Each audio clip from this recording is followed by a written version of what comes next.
Bonjour, Gmara de Midi, là on est à la page 5b, mais avant ça il faut terminer la page 5a, et donc on est en bas de la page 5a.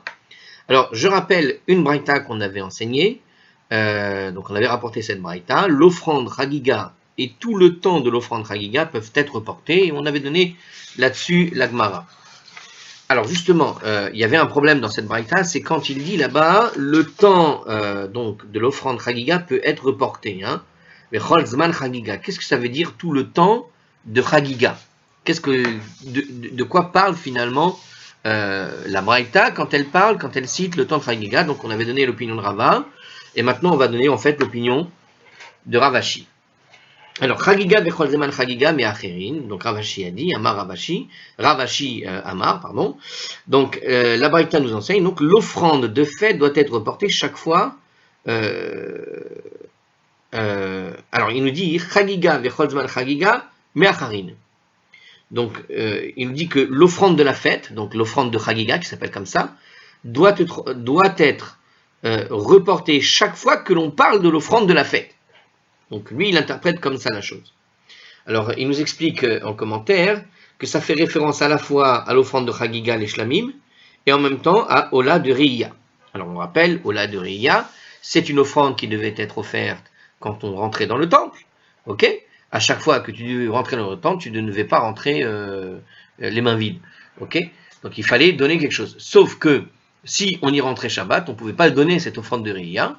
Pourquoi? Parce que c'était une offrande complètement consumée, et comme personne n'allait en profiter, du point de vue d'un des commentateurs, comme personne n'allait en consommer, on avait expliqué qu'il était systématiquement reporté au lendemain. Pour celui qui venait l'apporter Shabbat ou même à Yom Tov, parce que le problème de Yom Tov, ici, il était posé sous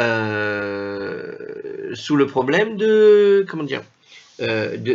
n'est pas consommable. C'est-à-dire qu'on a le droit à Yom Tov de cuire des choses éventuellement, ou de préparer des choses, à partir du moment où tu penses pouvoir en consommer quelque chose. Mais à partir du moment où tu fais Olatriya n'était pas consommé, il était entièrement brûlé.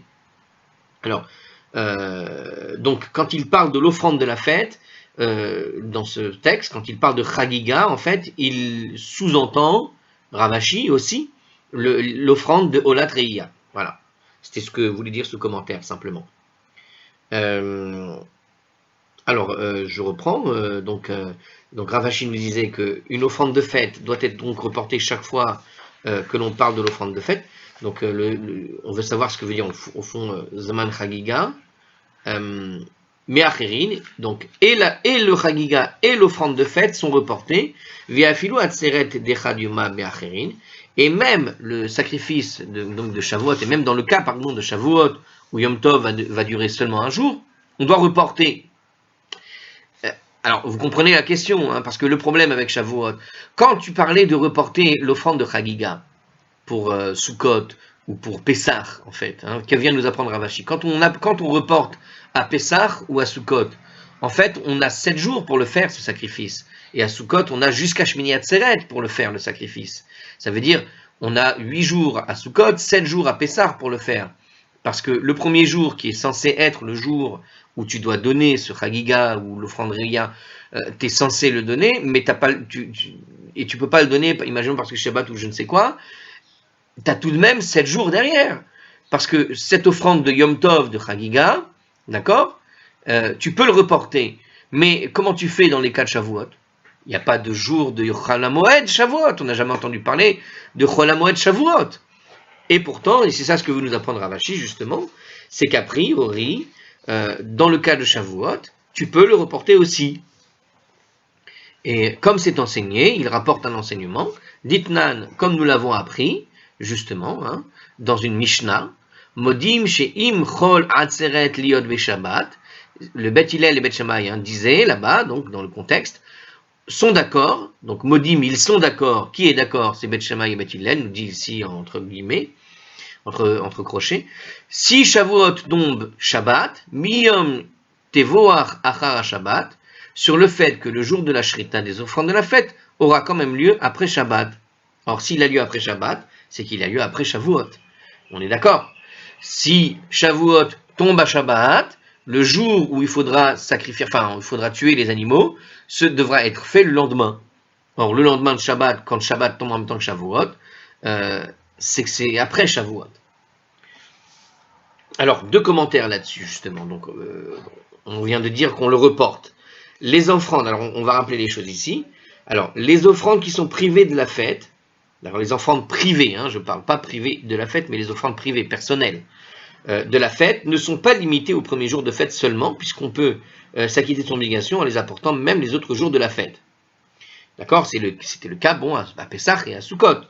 Alors, c'est pourquoi, si le premier jour de fête tombait Shabbat, les offrandes n'ont pas préséance sur Shabbat, puisqu'on peut les apporter de toute façon au cours des jours de la fête qui restent. Donc le Olatreya, par exemple, qui est plutôt une offrande personnelle, puisque c'est une offrande que tu offres dans le cadre de la visite au temple. D'accord? Donc c'est toi qui visites, donc tu offres Olatreya, par exemple. Alors selon Ravashi, la Braïta nous enseigne qu'il en est de même de la fête de Shavuot, quand elle tombe Shabbat, justement. Donc Ravashi vient nous apprendre ici que cette Braïta, c'est en réalité une Braïta qui nous apprend le cas particulier de Shavuot. Vous avez compris? Donc ce temps de Chagiga, c'est le temps de Chagiga qui appartient aux autres fêtes, mais que tu appliques pour Shavuot. Et c'est ça ce que vous voulez nous dire finalement cette Braïta. C'est-à-dire que le Chagiga est le temps de Chagiga. C'est-à-dire que le Chagiga, celui de la fête, et le temps de Chagiga, c'est le temps que tu vois de Chagiga que tu pourrais apporter tout le reste des autres jours dans le cas des autres fêtes. Tu l'appliques à Shavuot les autres jours, bien que la fête soit terminée. Et donc c'est un temps de Chagiga, même si la fête est finie en quelque sorte. C'est un petit peu ce que je comprends de ce commentaire, et ce qui paraît logique du coup. Pour Ravashi, donc la Braïta nous enseigne qu'il en est de même de la fête de Shavuot quand elle tombe à Shabbat, puisque Shavuot ne dure qu'un jour. On aurait pu penser que les offrandes de la fête doivent absolument être apportées ce jour-là pendant Shabbat justement, et donc que leur sacrifice l'emporte sur le Shabbat. C'est pourquoi la Braïta nous enseigne que chaque fois que l'offrande de fête a été mentionnée dans la Torah, y compris pour la fête de Shavuot, qui ne dure qu'un jour, on ne peut la porter Shabbat, puisqu'elle pourra être reportée quand même. Et c'est ce que veut nous dire ce temps de Chagiga. Car les offrandes de Shavuot aussi peuvent être apportées durant les 7 jours qui suivent le début de la fête, bien que dans le cas de Shavuot, ces 6 derniers jours ne soient pas des jours de fête, contrairement au Chol HaMoed qu'on a pour Pessah et pour Sukkot. Et donc c'est Rashi qui nous explique ça.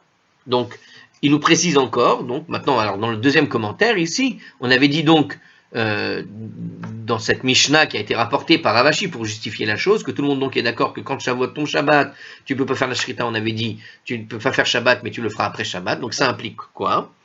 Donc dans Chagiga, la page 17a là-bas, dans la première partie de cette Mishnah, dans le traité de Chagiga, d'accord, donc là où on parle de Beth Shammai et de Beth Hillel justement, il est indiqué que si Shavuot tombait vendredi, Beth Shammai disait que le jour de la Shrita avait lieu après Shabbat, mais Beth Hillel lui disait qu'il n'y a pas de jour de Shrita après Shabbat.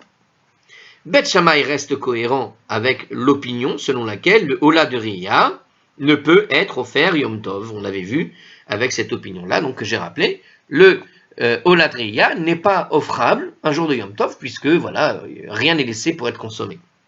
C'est pourquoi, puisque Ola de Riya ne peut pas être offert ni le jour même de Shavuot, le vendredi, ni le lendemain Shabbat, le temps approprié pour cette offrande, nommé Yom Tevuach, qu'on a appelé ça le jour de la Shrita, à propos de l'offrande de la Triya, et donc après Shabbat, c'est-à-dire dimanche. Mais Hillel, alors comment il réfléchit autant? Beth Shammai, on comprend sa logique, finalement, il est dans la veine de ce qu'on avait expliqué précédemment, dans la vidéo précédente. Mais Beth Hillel, qui estime que toutes les offrandes en fait de la fête, l'offrande Chagiga et l'Ola Triya, pourront être apportées quand même à Yom Tov. Alors on avait vu en fait que ceux qui disent qu'on peut apporter Ola Triya, ils estiment que l'interdiction qui a été posée en quelque sorte par rapport à Yom Tov, c'est que si on avait dit si si c'est des choses, on n'a pas le droit de cuire des choses qui ne peuvent pas être consommées. Sauf que dans le temple, tu vas les consommer en fait. Vous voyez ce que je veux dire? Dans le temple, tu vas quand même consommer, puisque c'est consommé par Dieu, d'une certaine manière, c'est consommé. Voilà, il y a une idée comme ça qui dit que puisque Dieu va les consommer, quelque part tu peux le préparer en quelque sorte. D'accord? Donc la préparation de la consommation, c'est pas uniquement toi qui dois le consommer, c'est aussi une consommation qui peut se faire par l'intermédiaire de Dieu en quelque sorte. Alors juste un petit problème technique, une seconde. Alors on disait justement, donc Beth Hillel, du coup ils pensent comme ce qu'on vient d'expliquer, c'est-à-dire ils soutiennent qu'il n'y a pas de jour de Shrita dans ce cas, Alors lui, non. Alors, d'accord, non. Il dit autre chose en fait, Beth Hillel. Comme il dit que toutes les offrandes de la fête, l'offrande de Chagi, etc., eux, ils disent qu'ils doivent être apportés, ils pourraient être apportés à Yom Tov, ils soutiennent qu'il n'y a pas de jour de Shrita dans ce cas, puisque les offrandes peuvent être apportées le jour même de Shavuot. Donc, on peut les apporter à Shavuot, qui tombe dans ce cas-là, apporter le jour même de Shavuot, qui tombe dans ce cas vendredi, ok. La Mishnah poursuit alors, il dit, et c'est ce passage qui est cité dans la Gemara, que lorsque Shavuot tombe en fait Shabbat, même Beth Hillel est d'avis que le jour de la Shrita de la fête de Shavuot aura lieu le plus tôt possible après Shabbat, c'est-à-dire dimanche. C'est-à-dire que Beth Hillel lui soutient qu'il faut le faire pendant Shavuot, et que en gros c'est le jour principal avec la logique qu'on a donnée, mais dans le cas de Shabbat, de toute façon Shabbat on ne pourra pas faire cette Shrita. Ça, il n'y a rien à faire. Et donc, puisqu'on ne peut pas la faire, on le fera le lendemain, et c'est ce que voulait nous dire ce morceau de Mishnah qu'on a cité, sur lequel s'appuie Ravashi, pour dire qu'au fond tout le monde est d'accord, que dans le cas de Shabbat et de Yom Tov, on voit bien que tout le monde est d'accord de pouvoir rallonger en quelque sorte le temps de Chagiga, au-delà de la fête elle-même. Donc c'est bien la preuve que le lendemain on peut le faire, donc il y a un temps rajouté. Donc les offrandes de la fête de Shavuot peuvent aussi être reportées et non pas la pression sur Shabbat, nous dit Rashi ici, dans la logique de Beth Hillel, et donc on voit que les deux sont d'accord pour reporter. Alors on a compris la chose, on voit qu'il y a bien des jours supplémentaires, et c'est ça ce temps de Chagiga supplémentaire. Donc ça c'était la fin de 5a, on démarre presque la 5b, il reste une ligne. Alors on y va, puisque la Mishnah a parlé de reporter aussi Tisha B'Av, on avait vu, on revient donc sur la Mishnah elle-même, du report de Tisha B'Av.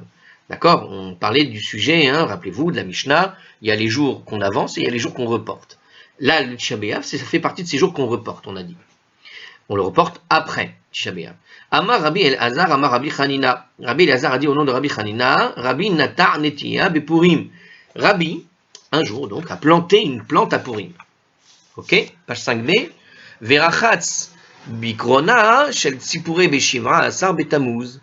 Et il s'est baigné le jour du marché de Tzipori, qui tombait quand? Le 17 Tammuz. Donc il s'est baigné le jour du marché de Tzipori, qui tombait le 17 Tammuz. Donc on a dit qu'il a planté un arbre à Purim, et il s'est baigné le jour du marché. Alors qu'est-ce que c'est le jour du marché de Tzipori? Alors on va voir. Il nous dit Verachatz Bikrona, Krona, Karon, Koron. En général, Krina, c'est un rayon hein, en hébreu. Là, on est en araméen, mais qu'est-ce que ça veut dire ici? Karon, en fait, c'est un chariot. Alors, bon, le terme est employé, en fait, en français, est-ce qu'il y a un lien entre l'araméen et le français ici? Chariot, une caravane, caravane, peut-être, non. Alors, c'est un chariot, en tout cas, voilà. Le terme employé pour désigner le jour du marché, en fait, ce jour-là, parce que, alors en fait, en gros, c'est l'argot de l'époque, hein, en quelque sorte, ce que nous dit Rashi ici. Alors, il ne dit pas comme ça, mais il dit que le mot chariot désigne en fait les marchés, tout simplement parce que c'était le jour où tu voyais plein de chariots arriver au même endroit.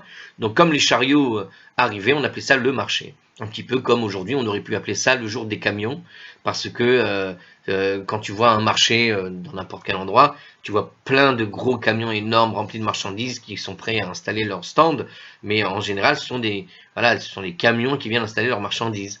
Alors là, c'était les chariots, et on appelait ça les jours des chariots, quoi. Donc il nous disait que, enfin, c'est pas le jour des chariots, mais on appelait ça les chariots. Donc il se baignait au moment des chariots. Le moment des chariots, c'était le jour du marché. Voilà. Le Harour estime cependant que Krona veut dire en fait l'eau froide d'une source. Donc en fait, Krona pourrait être interprété dans ce sens-là. Alors pourquoi il nous dit ça? Quelle que soit la définition, en fait, l'idée que Rabbi n'a pas essayé de cacher qu'il se baignait en tout cas ce jour de jeûne. Voilà. Alors effectivement, Verachatz Krona pourrait être traduit, effectivement, il s'est baigné dans de l'eau froide. Donc il y en a qui traduisent par jour de marché, et comme ArtScroll traduit toujours selon ce que dit Rashi en premier, donc ils ont traduit par jour de marché, mais effectivement, pour d'autres, on pourrait dire il s'est baigné à l'eau froide, tout simplement. Donc il s'est baigné Bikrona, de Tzipori, D'accord? Alors, je serais d'avis à dire, en fait, l'eau froide, vous savez pourquoi? Parce que cette histoire-là me semble familière par rapport à Ta'anit. Dans Ta'anit, on cite à un moment donné un passage où on parle justement de cette différence entre l'eau chaude et l'eau froide, et ça a l'air d'être ça. Et surtout à Tsipori, on parlait justement des eaux froides particulières de Tsipori, parce que là-bas, il y a des sources, justement, des eaux de source où vous pouvez se baigner. Bon, peu importe. Donc, il faudrait se poser la question, pourquoi est-ce que Rashi insisterait sur l'idée d'un jour de marché? Alors, il s'est baigné donc le jour du marché ou dans de l'eau froide à Tsipori, qui tombait quand justement le 17 Tammuz. En tout cas, voilà, tout le monde sait qu'il s'est baigné ce jour-là, et le 17 Tammuz, normalement, tu ne vas pas faire une douche le jour de jeûne. Alors, ici, il nous précise justement que les prophètes avaient décrété 4 jours de jeûne public pour commémorer les événements qui étaient tragiques du peuple juif, dont on a expliqué déjà. Non, excusez-moi, on ne les a pas expliqués. C'était la fin de la Gemara de Ta'anit encore, et comme c'était il n'y a pas si longtemps que ça que je l'ai fait, je m'en souviens encore. Donc effectivement, quels sont les jours de jeûne justement? Eh ben, c'était Tisha B'Av, le 17 Tammuz, le 10 Tevet et le Tzom Gedalia. Et donc il y a plein d'événements qui se sont déroulés, et pas uniquement la destruction du temple, mais pas mal d'autres événements se sont déroulés en même temps. Ils ont interdit non seulement, du coup, de manger ou de boire, mais aussi de se laver, de se frictionner avec des lotions, de porter des chaussures en cuir, d'avoir des relations conjugales, comme à Yom Kippour par exemple. Donc ils ont donné plus ou moins les règles de Kippour, ils les ont appliquées au jour de jeûne, de commémoration de ce type. Ces mesures de rigueur ne s'appliquent cependant qu'à Tisha B'Av, et non pas aux autres jeûnes qui ont été décrétés par les prophètes. Et c'est pourquoi Rabbi avait donc le droit de se laver le 17 Tammuz, a priori, c'est comme ça qu'il est expliqué ici. Alors l'Agmara laisse entendre que Rabbi s'était baigné le 17 Tammuz, mais n'avait pas mangé. Tosfot demande pourquoi il n'était pas permis à Rabbi de manger, puisque ce jeûne faisait partie des jeûnes optionnels de cette époque. Ok. Tosfot répond que les générations précédentes les ayant acceptés, les gens de la génération de Rabbi avaient probablement décidé de l'accepter aussi. Donc on était déjà dans une période où, quand bien même on ne les faisait plus vraiment, certains par rigueur les faisaient, et lui a priori l'avait accepté sur lui. En tout cas, de souvenir, je peux vous dire que on parlait d'un cas où on se baignait à Tsipori dans de l'eau froide pour justement faire la distinction entre Tisha B'Av et les autres jeûnes, dans lequel, d'une certaine manière, tu peux utiliser éventuellement l'eau froide et pas l'eau chaude quand tu as un besoin urgent, quoi. Alors, Uvikesh la'akor Tisha B'Av, et il tenta d'abolir Tisha B'Av. Donc en tout cas là, on nous dit carrément que Rabbi s'est baigné, donc on est plutôt dans une opposition. C'est bizarre parce qu'il nous dit qu'il avait accepté sur lui les jeûnes. Pourtant, là ce qu'il nous dit, ce que dit la Gemara, c'est qu'il a tenté d'abolir Tisha B'Av. Alors en commentaire justement, alors cela ne peut vouloir dire que Rabbi cherchait à abolir totalement le jeûne de Tisha B'Av. Comme on l'a mentionné ci-dessus, justement, parce que le jeûne de Tisha B'Av était obligatoire, même en temps où il n'y avait pas de persécution, où il n'y a ni persécution, ni paix. C'est-à-dire qu'il est obligatoire de toute façon. Donc ça, c'est Ritva au nom de Tosfot. En réalité, Rabbi avait tenté de placer Tisha B'Av au même niveau que les autres jeûnes, qui sont ordonnés par les prophètes. Ça veut dire, il pensait que même à propos de Tisha B'Av, le décret initial des prophètes ne comprenait finalement qu'une interdiction de manger ou de boire, mais pas les restrictions comme le fait de se laver, etc. Donc quand on parle d'abolir ici, il disait justement, donc toute l'histoire ici, c'est de restreindre les difficultés du jeûne aux difficultés qu'on peut avoir pour le 17 Tammuz, qui fait partie des jeûnes, donc à cette époque-là, de jeûnes légers, d'accord, c'est-à-dire de jeûnes où tu ne fais finalement que ne pas manger ou ne pas boire, et pas plus que ça. Alors que Tisha B'Av, on sait bien aujourd'hui, bon, évidemment, il y a eu la destruction du deuxième temple entre-temps, hein, donc on sait bien à Tisha B'Av que c'est beaucoup plus strict. Mais à l'époque, c'était déjà strict et il voulait abolir ce côté strict de Tisha B'Av. Vélo ou doulo. Mais les sages n'étaient pas d'accord avec lui à propos de Tisha B'Av. Rabbi Abba bar Zavda rapporte une clarification. Amar lefanav Rabbi Abba bar Zavda. Peut-être ce que nous vient de dire en commentaire, il va l'apporter maintenant. Rabbi Abba bar Zavda a dit devant Rabbi Eliezer, Rabbi, lo kach haya maraseh. C'est pas comme ça que ça s'est passé. Donc Rabbi, il dit qu'il n'a pas voulu abolir Tisha B'Av. Et la Tisha B'Av shechal liyod beShabbat, hava. En fait, c'était une année où Tisha B'Av tombait Shabbat. Udhinuhu leachar Shabbat. Et comme d'habitude, donc, il a été reporté jusqu'après Shabbat, le dimanche. Vama Rabbi, et Rabbi a dit, oh il venidra yedache, mais puisqu'il a été reporté, qu'il soit carrément repoussé cette année. C'est-à-dire que puisqu'il n'est pas tombé, il est tombé pendant Shabbat, on n'a pas besoin d'aller jusqu'au bout et de le faire le lendemain. Ça y est, la date est passée, elle est passée. Qu'on le repousse et qu'on ne le... Voilà, quand l'année, en fait, son idée, si une année Tisha B'Av tombait en même temps que Shabbat, eh ben cette année-là, on ne faisait pas Tisha B'Av, c'est tout. Ça veut dire que les restrictions qui sont supplémentaires, propres à Tisha B'Av, ne soient pas observées. Donc il n'est pas en train de dire ici, on précise encore dans le commentaire, c'est toujours pas l'idée d'abolir complètement Tisha B'Av, mais d'abolir toutes les restrictions qui sont à Tisha B'Av, dont effectivement l'interdiction de se laver, et le côté de le commencer depuis la veille, enfin le côté très très strict et très très difficile de Tisha B'Av. Donc le jeûne, il peut être maintenu, nous explique ce commentaire, selon le Biur Agra, mais il faut repousser, on va dire, toutes les lois afférentes à Tisha B'Av lui-même. Velo hodu chachamim, mais les sages n'ont pas été d'accord avec lui. Kare ale tovim ashnaim mina haechad. En entendant ce que Rabbi Abba bar Azavda venait de dire, Rabbi Elazar a employé à son égard le verset suivant, deux valent mieux qu'un. Allons, voilà un verset qui nous dit deux valent mieux qu'un. Alors c'est dans l'Ecclésiaste, au chapitre 4, verset 9, et c'est une manière de dire, c'est une explication de Rashi. Heureusement que tu m'as enseigné la bonne version, parce que je ne l'avais pas entendu de toi, je serais resté dans l'erreur. Ça veut dire il faut toujours clarifier les choses, et parfois, c'est pour ça que vous m'entendez répéter 2 fois, pour être bien clair et qu'on ne comprenne pas de travers un passage. Et donc 2 valent mieux qu'un, ça veut dire en fait Rabbi Elazar il valait mieux qu'on lui explique clairement, parce que lui aussi peut-être a pensé justement qu'en fait il voulait abolir entièrement, et là on lui explique que c'est pas tout à fait ce qu'il voulait dire, quoi. En tout cas, les sages n'ont pas été d'accord avec lui, il ne s'agissait pas de ça. Donc il voulait pas abolir Tisha B'Av chaque année.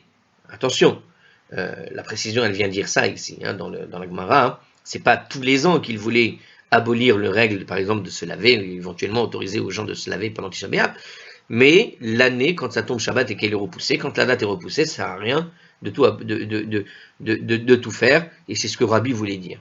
Donc juste on se contente de jeûner et de ne pas boire. Donc. Alors maintenant on veut essayer de comprendre comment Rabbi a pu planter une pousse à Purim. Donc on a dit 2 choses dans ce texte à propos de Rabbi. Rabbi donc s'est baigné, on a dit voilà, le 17 Tammuz, et il a voulu abolir, on va dire, la règle de se laver pendant Tisha B'Av. Mais on a dit aussi donc qu'à Purim, dans ce que disait ce passage, il a planté quelque chose à Purim. Il a planté une plante à Purim. Quel est le problème? Je ne sais pas. Et bon, alors on va expliquer ce sujet. Ve Rabbi Echinatan etia Purim. Et Rabbi, comment a-t-il pu planter une pousse à Purim? Ve'atane Rav Yosef. Et pourtant Rav Yosef a enseigné donc une braïta qui dit la chose suivante à propos de Purim: Simcha umishte ve Yom Tov. C'est réjouissance, festin et Yom Tov, un jour Tov, un jour donc où on ne travaille pas justement. Donc c'est censé être un jour où on ne travaille pas. Alors il nous précise ici l'origine de ce verset, c'est dans le verset 19 du chapitre 9. Alors il continue: Simcha melamed chez Asurim behesped. Le mot réjouissance enseigne qu'il est interdit de prononcer une oraison funèbre à Purim. Mishte melamed chez Asur betaranit. Le festin, le mot festin, Mishte enseigne qu'il est interdit de jeûner à Purim. Ve-Yom Tov melamed chez Asur barasiyat melacha. Et le Yom Tov ici nous enseigne que à Yom Tov, comme à Yom Tov, donc on ne doit pas accomplir de travaux. Il est interdit d'accomplir un travail. Alors comment, effectivement, donc pose la question de la Gemara, Rabbi a-t-il pu planter une pousse à Purim? Ça paraît pas logique, voire pas normal. Alors en fait, dans les commentaires ici, il y a quelques commentaires que j'ai sautés. Bon, il nous dit simplement qu'on va voir bientôt la suite de l'explication. Alors, sur la joie, on va quand même le dire ça, prononcer une oraison funèbre va violer l'esprit de ce jour. C'est un esprit... le jour de Purim est un jour de joie. Si tu dis des oraisons funèbres, tu casses l'ambiance, si je puis dire. Donc ça casse l'esprit du jour. Donc on ne fait pas d'oraison funèbre quand c'est Purim. Voilà. Alors on continue, la Gemara répond, et là nous devons plutôt dire, Rabbi bar Arbessar Hava, Rabbi habitait dans une ville sans muraille, et il célébrait donc Purim le 14. Donc Rabbi célébrait Purim le 14 Adar, donc Rabbi était le... Alors, en hébreu, il faut traduire comme ça, Rabbi était un fils du 14, ça veut dire que c'était quelqu'un qui avait l'habitude de célébrer le 14. Vechinata, Bechamessar Nata, et quand il a planté ce qu'il avait planté, c'était le 15 qu'il l'a planté, tout simplement. Donc il l'a planté à Purim, mais c'était le jour d'après en réalité. C'était juste Purim dans les autres villes, pas dans sa ville. Lui, il était du 14, hein, comme les Haussiens et les Juilletistes. Alors il y a les 14e et les 15e, et les 15e. Donc lui, c'est un 14e, pas un 15e. Donc il avait le droit de planter le 15. Alors il réfute cette réponse tout de même. Eni, mais est-ce que c'est vraiment comme ça que ça s'est passé? Veha Rabbi, Bitveria Hava. Pourtant Rabbi était de Tibériade. Vetveria Mukefet Roma, Mimot Yeshua Binoun et Havaï. Et Tibériade, c'était une ville qui était entourée d'une muraille au temps de Josué, le fils de Nun, Yehoshua, le fils de Nun. Alors, il nous précise, on va le voir bientôt, ça, d'accord, c'est ça qu'il va nous expliquer après. Donc, en tout cas, il affirme à ce niveau-là, comme on va l'expliquer plus loin, que Tibériade était une ville qui existait déjà depuis Josué. Et c'est pour ça que le jour de Purim là-bas devait être célébré le 15. Donc, pourquoi planter le 15, Adar, une plante, puisqu'il était là-bas, et il a fait à Purim qui tombait le 15. Donc, alors, juste une pause. Et voilà, juste pour enregistrer. La Gemara répond, et là, alors plutôt, il faut inverser l'affirmation, justement, bah non. Alors maintenant, on va dire comme ça, en fait, Rabbi Bar Hamessar Hava, Rabbi, c'était quelqu'un du 15, mais c'était pas quelqu'un du 14.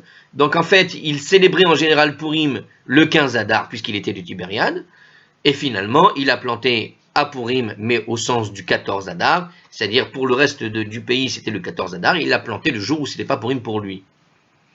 Voilà, comme ça il remet la chose. Mais la Gemara remet ceci aussi en question, hein, parce qu'on tourne en faire autour du pot. Bon, il a planté pendant Purim, si c'était Purim pour lui, regardez, je suppose qu'il va répondre comme ça, mais c'est énervant tout de même. Je veux dire, il y a écrit, il a planté le jour de Purim, pourquoi tu me dis que c'était pas Purim? Il y a Purim pour ceux quand ça tombe le 14, c'est Purim quand ça tombe le 15, c'est Purim. Pourquoi la Gemara vient nous dire, mais en fait non, il a planté le 14, mais Purim pour lui c'était le 15. Oui, bah alors dans ce cas il n'a pas planté à Purim.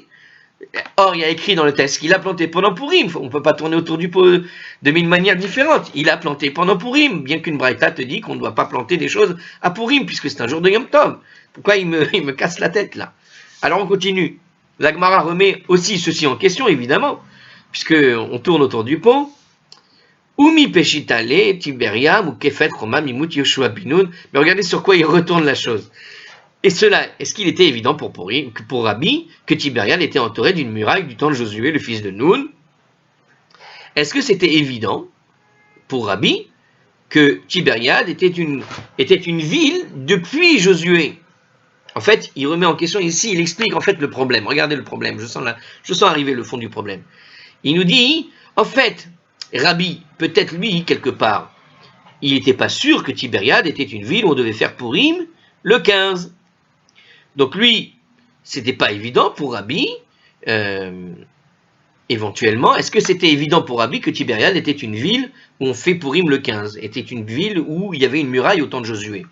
Veha, Chizkia Kare Betveria, Be'ar Bessar, ou Becham Messar, et pourtant Chizkia avait lu la Megillah à Tibériade, le 14 et le 15. Mesapeka le, im kefet Roma, mimut Yehoshua bin Nun, hi, ilo. Et parce qu'il avait un doute, donc, sur le fait, pourquoi il a fait ça, pourquoi il lisait au temps de Chizkia, pourquoi il a lu la Megillah 2 fois, le 14 et le 15, tout simplement parce qu'il lui-même avait le doute si elle était ou pas entourée d'une muraille au temps de Josué, fils de Nun. Donc, donc regardez comment on prend la question. Est-ce que Rabbi, lui-même, n'avait-il pas au fond le même doute qu'avait le prophète bien plus tôt, du temps de Purim d'ailleurs, où on ne savait pas si cette ville était ou pas une ville qui était déjà là au temps de Josué, entourée d'une muraille. Et donc il faisait les deux. Et peut-être le fond du problème, il est là. Donc il a effectivement lu à Purim, au sens où là-bas, peut-être, il faisait les deux. Parce qu'il y avait les partisans du 14, les partisans du 15. Donc des gens faisaient le 14, d'autres faisaient le 15. Et donc les gens qui le voyaient planter un arbre, le voyaient comme s'il plantait à Purim, alors qu'en fait, lui, il était partisan d'un autre jour, justement. Et peu importe lequel il aurait choisi. Et c'est ça comment on peut expliquer la chose. Alors, les Rizkia, Messapekale, nous répond la Gemara. En fait, Rizkia lui-même avait un doute sur le statut de Tibériade, et c'est pour ça qu'il faisait les 2 jours. Les rabbis Péchitale, mais Rabbi, lui, était certain que la ville était une ville fortifiée. Donc pour Rabbi, en fait, Purim devait tomber uniquement le 15 et pas le 14, alors que Rizkia avait un doute, et il faisait la lecture des 2 jours. Alors c'est pour ça que les gens, quand ils voyaient planter quelque chose le 14, puisqu'il y avait probablement une quantité de personnes qui pensaient que c'était le 14 et pas le 15, on disait de lui qu'il plantait le jour de Purim. Alors je ne sais pas, on va voir, mais ça doit être ça. Hein. Alors, Vechi Peshitale, et même si Rabbi était sûr que Tibériade était une ville fortifiée, Micharé est-il autant permis pour autant de planter le 14 ? D'accord ? Quand bien même tu penses que ta ville est une ville où c'est le 15 que tombe le Purim de ta ville, puisque c'est une ville fortifiée, est-il permis malgré tout de planter le 14 ? Donc la question déjà elle est plus profonde. Est-ce que quand Purim tombe le 15 ou le 14, on a le droit finalement d'agir comme s'il n'y avait pas du tout de jour festif en quelque sorte, un de ces 2 jours, le 14 ou le 15. Donc ici, il est posé dans ce sens-là. Mais puisqu'il pense, lui, que c'est le 15, est-ce qu'il avait pourtant le droit, alors que tout le pays va fêter Purim le 14, est-ce que toi, tu as le droit dans ton coin de faire, puisque tu es dans une ville qui fait le 15, tu as le droit de faire comme si de rien le jour du 14 ? Ve'artiv be-Megillat Ta'anit. Et pourtant, il est écrit dans la Megillah de Ta'anit. Ah, c'est la première fois qu'on la cite dans ce traité, la Megillah de Ta'anit. Il faut savoir qu'il existe ce qu'on appelle une Megillah de Ta'anit, qui est un peu expliquée dans le traité de Ta'anit, qui est cité aussi dans le traité de Rosh Hashanah, de ce que j'ai en souvenir. Et ce qu'on appelle Megillah de Ta'anit, c'était une Megillah, c'était un rouleau qui a été perdu, et qu'on retrouve uniquement à travers l'étude, ici ou là.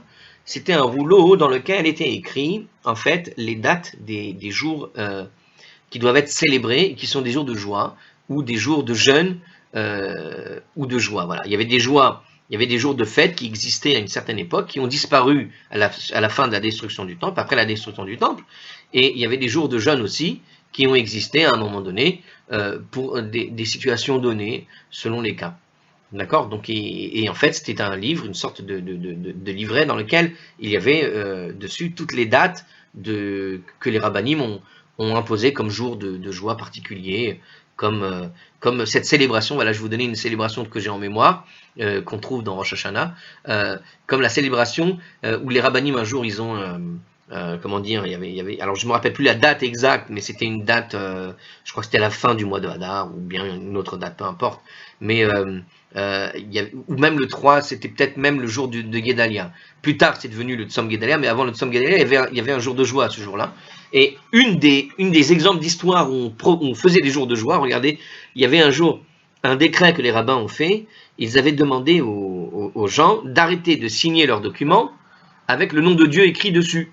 C'est-à-dire que les gens avaient l'habitude d'écrire les documents, alors avec la date en fonction du calendrier des rois, mais ils avaient aussi tendance à écrire en fonction aussi de Bereshit, en disant le jour où Dieu a créé le monde, ou des trucs comme ça. Bon, peu importe comment ils le faisaient, mais ils mettaient dans la formulation un petit peu ce que vous voyez quand vous voyez Bessiyata Deshmaya, quand il y a écrit Bezrat Hashem aussi, c'est en haut, Bet, He, etc. Sauf qu'ils écrivaient textuellement le nom de Dieu. Et le problème, c'est qu'ils écrivaient des choses comme ça sur des documents, comme on appelle ça, des dettes.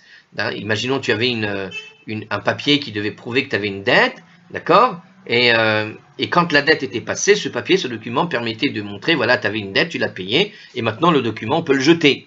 D'accord ? Ce genre de document. Je ne me rappelle pas le nom en français, j'ai du mal.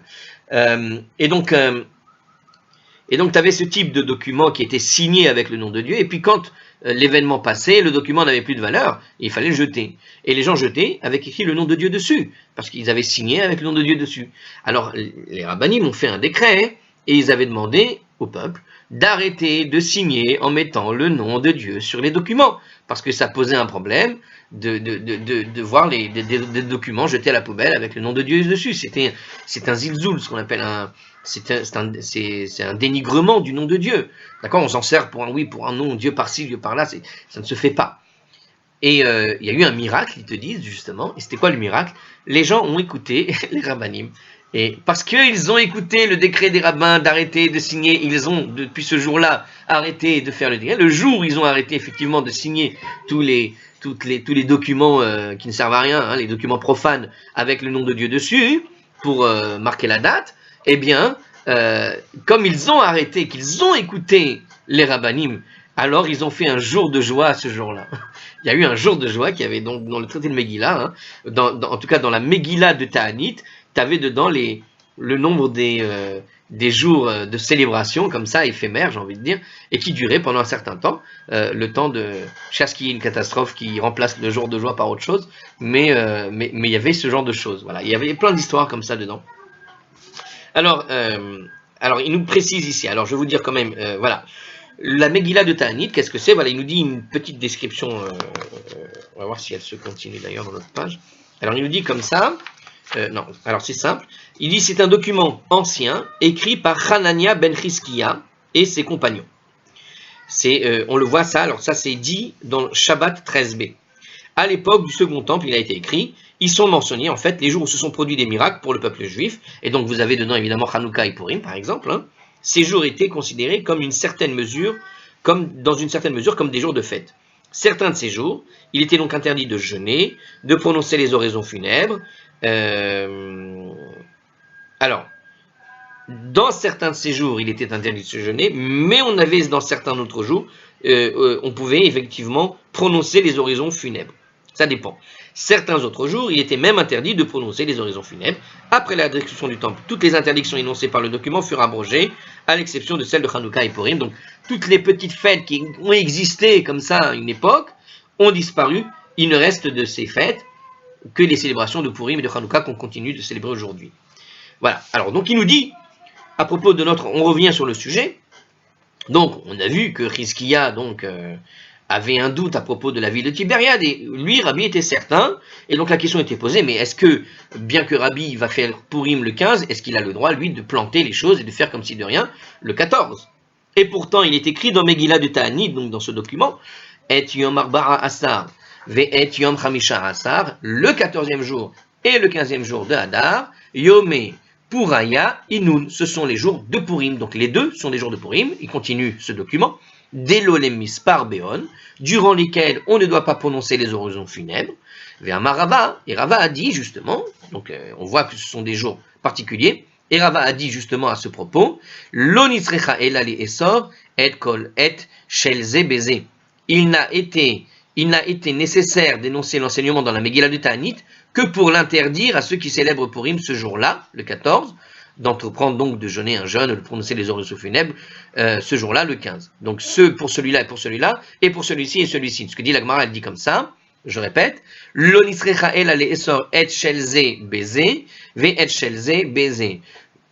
On avait besoin d'enseigner ces choses-là dans la Megillah de Ta'anit, uniquement pour t'enseigner quoi? Que celui qui fait ceci, c'est-à-dire celui qui fait le 15 doit appliquer les règles du 14, celui qui fait le 14 doit appliquer les règles du 15. Quelles règles? Ne pas jeûner, ne pas faire d'oraison funèbre. Et puisqu'on a vu tout à l'heure une braïta qui disait qu'il ne faut pas jeûner d'oraison funèbre et on doit faire de ce jour-là un jour festif, donc on suppose que les trois sont dedans, en quelque sorte. C'est-à-dire que ce que dit Rava ici, pour expliquer concrètement, techniquement, les règles de Purim sont écrites dans la Megillah. Donc la Megillah de Ta'anit, elle nous apprend rien quand il dit qu'il ne faut pas faire dans les jours de Purim, il ne faut pas jeûner, il ne faut pas non plus faire d'oraison funèbre. Pourquoi est-ce que la Megillah de Ta'anit prend la peine de nous le dire? Parce que théoriquement, on le sait déjà, c'est écrit, ça ne sert à rien de rajouter la règle dans la Megillah de Ta'anit, alors qu'elle est écrite dans la Megillah d'Esther. On n'a pas besoin de rajouter la règle a priori.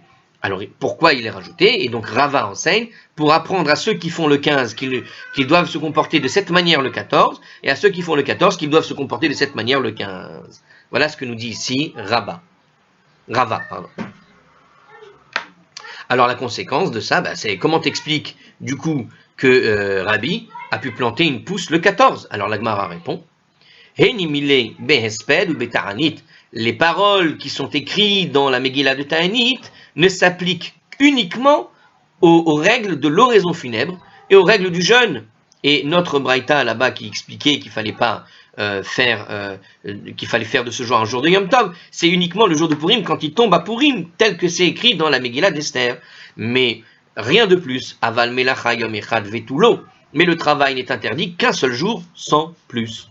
C'est-à-dire le travail interdit de faire de ce jour-là un jour de Yom Tov, ça ne se fait que le jour propre à chacun dans sa ville, et pas autre chose. Donc la Megillah Ta'anit ne voulait enseigner l'interdit uniquement que les oraisons funèbres et le jeûne, ce qui était finalement logique.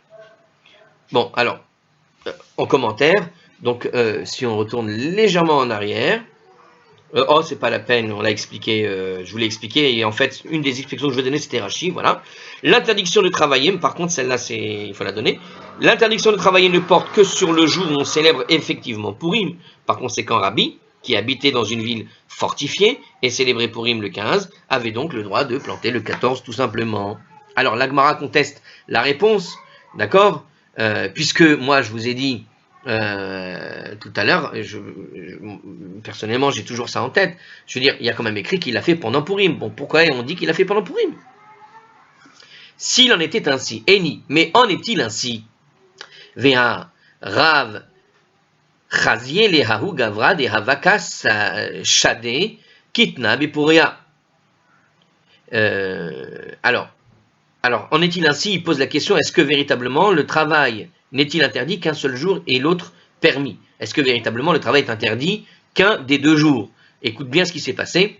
Et pourtant, Rav Chaziahelehaou Gabra Daravaka Shade Kitna Bepuria. Rav a vu un homme qui se met du lin pendant Purim. Velatier, et il l'a maudit pour avoir travaillé à Purim. Velot Samar Kitne, et son lin alors n'a pas poussé. Alors, on ne voit pas bien en quoi cet incident pose une difficulté, nous dit la Gemara ici, de Hardscroll. Pourtant, ce qu'il vient de dire ici, c'est exactement ma question.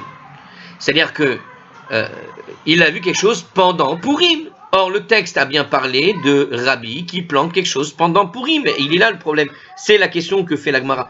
Ici, il ne semble pas comprendre la question, pourtant c'est cette question-là qu'il donne. On ne voit pas bien en quoi cet incident pose une difficulté, nous dit Hardscroll, dans la mesure où il n'y a apparemment aucune raison de supposer qu'il a eu lieu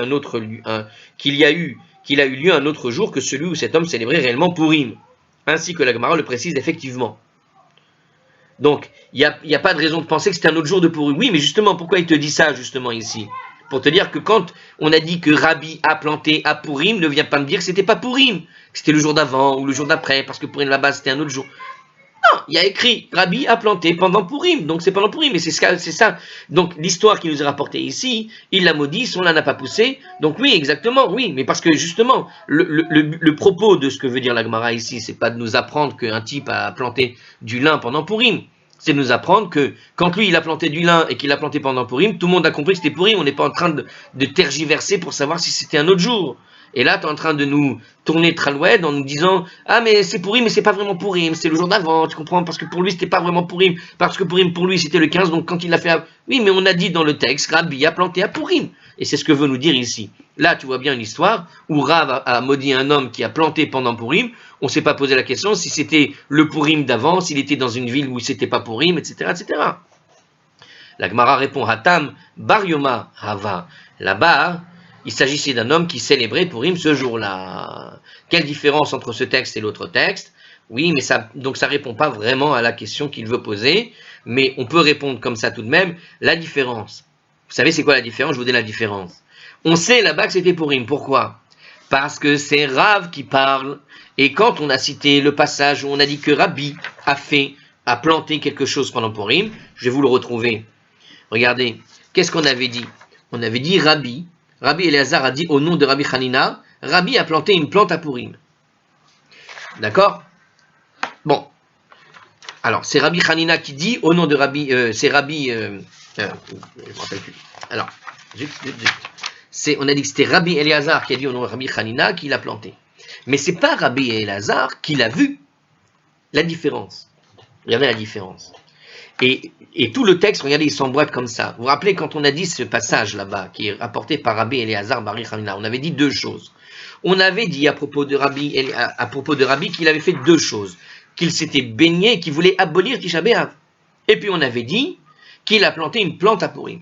Mais quand on a dit qu'il avait voulu abolir Tisha B'Av, regardez ce qui s'est passé. On a été obligé d'expliquer à travers la Gemara que ce n'était pas abolir Tisha B'Av, c'est juste abolir de se laver. Et qu'est-ce qu'avait conclu à la fin Rabbi Eliezer? Il a dit à son égard, deux valent mieux qu'un. Ça veut dire, Rabbi Eliezer, il a dit, qui a rapporté ce passage à propos de Rabbi, il a dit, il vaut mieux deux qui t'expliquent qu'une seule personne, parce que j'aurais mal compris finalement ce qui s'était passé. Et c'est exactement ce qui se passe ici avec Rabbi. Rabbi, on n'a pas compris ce qui s'est passé, et Rabbi Eliezer te confirme, quand on a expliqué l'histoire avec le fait de se baigner, qui voulait abolir l'idée de se baigner à Tisha B'Av, il a expliqué en réalité que les gens ont parlé, voilà, les gens ont parlé, lui il a rapporté ce qu'on a dit, et qu'il fallait effectivement expliquer ce qui s'était passé. Parce que des gens ont parlé. Mais ce n'est pas des rabbanim ont parlé, c'est des gens qui ont parlé. La différence entre des rabbanim et des gens, elle est là. C'est qu'il faut deux valent mieux qu'un, comme il disait. Rabbi Eliezer a dit à propos de lui-même, à propos de l'autre qui lui a expliqué, de Rabbi Abba qui lui avait donné les explications, etc., qu'il valait mieux que deux personnes t'expliquent ce qui se passe qu'une seule personne. Parce que des fois, quand tu as ta propre interprétation de ce qu'on t'a rapporté de tes oreilles, comme ça, tu peux comprendre complètement de travers les choses. Et c'est exactement ce qui s'est passé aussi avec le passage de Purim. Et c'est pour ça qu'on nous a bien expliqué l'histoire de la baignade à Tisha B'Av qui n'a rien à voir avec l'histoire de Purim. C'est pour nous expliquer justement ce passage avec propos de Rabbi et de Purim. C'est pour nous expliquer qu'une personne, elle a vu des choses et elle a mal interprété et elle est venue rapporter les choses comme ça. Donc une personne qui rapporte, c'est pas la même chose que Rav. Maintenant, regardez ce qui se passe dans l'histoire qu'on a racontée la dernière. Dans la dernière histoire qu'on a racontée, on a dit que Rav a vu un homme. Qui voit? Qui? Rav a vu un homme. L'homme, il n'est pas rabbin.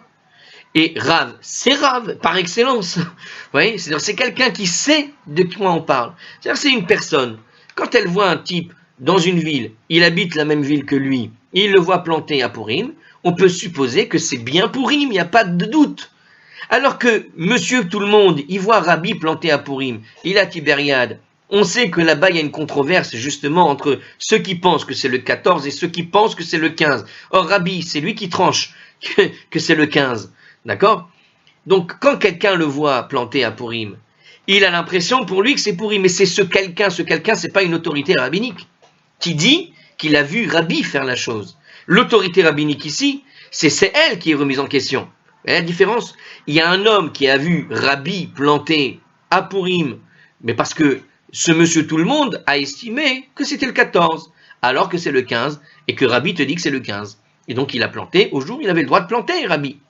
Alors que quand on te dit justement Rav, il l'a vu, et c'est ce que veut dire la Gemara à la fin, là-bas, c'est un homme qui célébrait Purim ce jour-là dans l'histoire avec Rav, c'est-à-dire que Rav a vu un homme dans la même ville où il habite. Or Rav, il est une autorité rabbinique, il sait que Purim tombe bien le jour même où c'est Purim, et quand il te dit ce jour-là quelqu'un a planté, c'est que c'était bien Purim. Et c'est ce que veut nous dire l'histoire en fait. Toute l'histoire vient nous dire, il y a des gens qui ont rapporté, et Rabbi Hana a raconté l'histoire de gens qui ont rapporté ce qui s'était passé, alors qu'ici, on est dans une autorité rabbinique qui a vu pendant Purim la chose.